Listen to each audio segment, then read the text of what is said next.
मिर्जापुर जिले में जल संरक्षण के क्षेत्र में अपने निरंतर प्रयासों के लिए डीएम पवन कुमार गंगवार को देश भर में पहचान मिल गई है।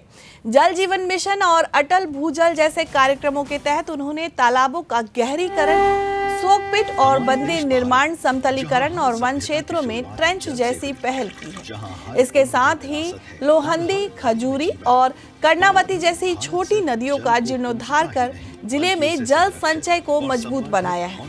उनके इन प्रयासों को नॉर्थ जोन में पहला स्थान मिला है। जिला मजिस्ट्रेट पवन कुमार गंगवार ने ये कहा कि राष्ट्रीय जल पुरस्कार के साथ साथ उत्तर क्षेत्र में प्रथम पुरस्कार भी प्राप्त हुआ है। इसके अतिरिक्त जल संरक्षण और जल सहभागिता में उत्तर क्षेत्र में प्रथम स्थान प्राप्त हुआ है।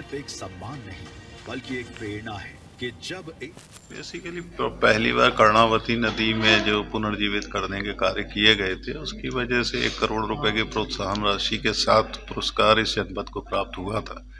पुनः लहंदो नदी को और गरई नदी में कार्य किए गए। उसके अलावा बहुत सारे बंधे बनाने का कार्य किया गया, ट्रेंचेस बनाने का कार्य किया गया। एक अभिनव प्रयोग की तरह हाफ मून बंडिंग के करीब 1 लाख से अधिक ट्रेंच बनाए गए, वृक्षारोपण के कार्य किए गए, तालाबों की खुदाई के साथ साथ उनको नहरों से जोड़ने का कार्य किया गया। इस तरह से बहुत सारे कार्य हैं जिनको एक साथ करने से यहाँ के जल स्तर में लगभग 1 मीटर की वृद्धि हुई है, और जिसको कारण भारत सरकार के द्वारा इस उपलब्धि को सराहा गया है। और राष्ट्रीय जो नेशनल वाटर अवार्ड के साथ साथ में भी नॉर्थ जोन में प्रथम पुरस्कार मिला है। इसके अलावा जल संचयन और जन भागीदारी में भी जनपद को नॉर्थ जोन में प्रथम स्थान प्राप्त हुआ है। जैसे इसमें लहंदो नदी है तो 15 किलोमीटर का एरिया था, तो उसमें 11 किलोमीटर मनरेगा से किया गया। फिर 4 किलोमीटर में लोगों के सहयोग से, केवल जन सहयोग से वो कार्य पूर्ण हुआ।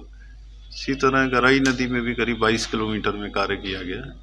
तो ये बेसिकली ऐसे कार्य हैं जिसकी वजह से ये जनपद को प्रमुख रूप से जिनका उल्लेख किया जा सकता है। और जल स्तर को, क्योंकि यहाँ की भौगोलिक स्थिति ऐसी है कि कुछ हमारा तो मैदान है और कुछ यहाँ पर पहाड़ी क्षेत्र है, तो पहाड़ी क्षेत्र में बारिश का पानी रोकना मुश्किल होता है कि वो तेज़ी से, क्योंकि वो नदी की तरफ अग्रसर होता है। तो ऐसे में बंधियाँ बनाना है, जो उसमें जुड़ने वाले नाले हैं उनको क्लियर करना है, उसमें बंधियाँ बनाना है, उसको रोकना है, ट्रेंचेस बनाए जाना है। इस तरह के बहुत सारे अभिनव प्रयोग हुए हैं जिनको एक इंटीग्रेटेड रूप से, समेकित रूप से करने के कारण यहाँ पर कार्य में सफलता मिली है।